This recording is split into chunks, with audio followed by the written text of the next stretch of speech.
All right, final segment here on the Shaka Smart radio show. We're going to talk about Saturday's showdown in Philly up there at LaSalle, and then, of course, come back home against Fordham. So a couple of important A-10 games. But, Coach, I didn't get a chance to bring this up, and I know it's something that's important to you because we talk a lot of things away from the basketball court. And there's a lot of things going on with the NCAA and reform and academic reform. And there was a CNN investigation that came out and got published a couple of weeks ago that found public universities across the country where many students in the basketball and football programs could read only to an 8th grade level. And the data obtained through open record requests also show a staggering achievement gap between college athletes and their peers. And it's a very controversial study and investigation. It's been a hot button topic. And I know you've followed this type of thing and you've spoken out about this a lot. I just thought we'd get your thoughts on that. Well, here's my thought on that, Greg. Shame on CNN because they're flat out wrong. And what they're doing right now is highlighting a few exceptions to a norm which is actually achieving at a much, much higher level than the average college student. Not student athlete, student. And I'm talking about even in basketball and in football. And, I'm not sure, well, I am sure where this is coming from. What happens is athletes get so much positive publicity for what they do on the field, what they do on the court. And, there's people that like to say, they don't deserve this, they don't deserve that, they don't work at it, they only major in lesser things. Well, I think those folks, are just people that are, for whatever reason, jealous, upset. They have hatred inside of them. The reality is this.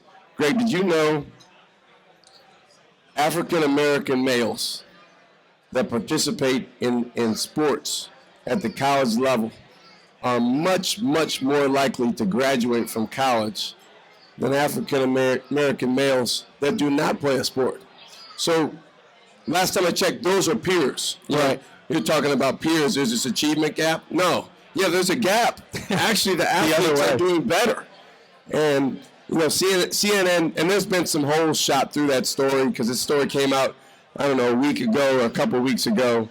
But I just think, what happens is there an athlete out there that reads at a 5th grade level? Yeah. But for them to say in a headline in an article, some college athletes play like adults but read like 5th graders, that doesn't make it seem like you're talking about a very, very small percentage of people. That makes it seem like you're talking about the norm, and that's flat out wrong. The other thing is this, Greg. I've coached guys. I've been coaching for 15 years.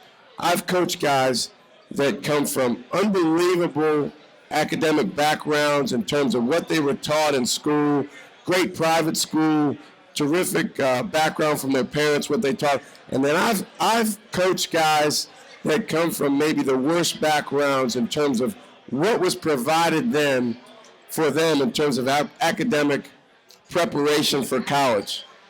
But you know what? It's that second group of guys, when they set their minds to it and they worked with academic advisors like Sophia, and they worked and they worked and they worked. Those are the guys that are the real success stories. No question. That got better and better and better, graduated from college, maybe played for overseas for a couple years, maybe not.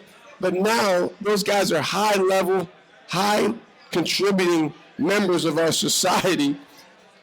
And these are the same guys that are highlighted in that article. Yeah. So, again, my answer to that is shame on CNN. Yeah, it's really poor research there, no question about it. And the one other thing I'll say, Greg, and I we usually don't get into this, but I don't like the racial implications of that article. Yeah. Because we all know who they're talking about, and it's just flat out not right. Yeah, no question. And again, I invite them to come to VCU, come learn about our guys. Yeah. Come watch what they do. Rob Brandenburg, who's already graduated. And is now and working towards a master's degree. But you know what? Rob Brandenburg, and I don't think he would mind me saying this, he qualified for VCU. He qualified NCAA-wise by the skin of his teeth.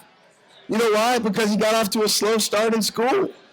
Because he didn't necessarily have the same people on his butt every second of every day the way that maybe you or I did. But the guy graduated from college in 3.5 years. Yeah. So what are we really talking about? And again, I don't like some of the implications of this stuff, and I wish people like this would come to campus. Don't sit behind your desk and write about these things. Come to campus, spend time with these kids, get to know them, and then make your judgment. Well said. Great stuff there.